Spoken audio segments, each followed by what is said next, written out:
Hello everyone, I hope you're doing good. In this video, I'm going to talk about 3 tips for working from home. I believe these tips are important, but the last tip can be hard to do.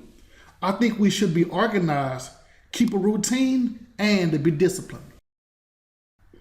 When it comes to being organized, it's great if we can do our activities and responsibilities around the same time.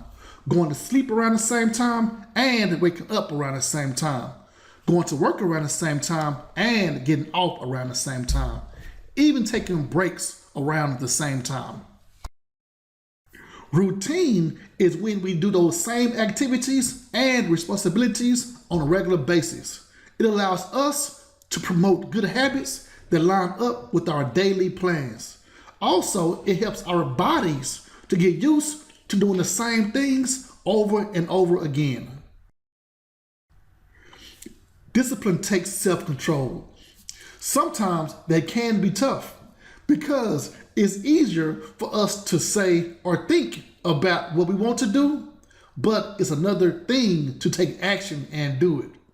Sometimes I want to be lazy and do nothing. However, I understand we have a job and people depend on us. To make it personal, I'm disciplined when I turn my phone ringer off. Most of my family and friends know I'm not available until after I do both of my jobs. The first job starts around 7:30, and my second job is doing homework with my 2 kids. Those are my 3 tips for working from home. First, being organized, and second is having a routine, and third is being disciplined.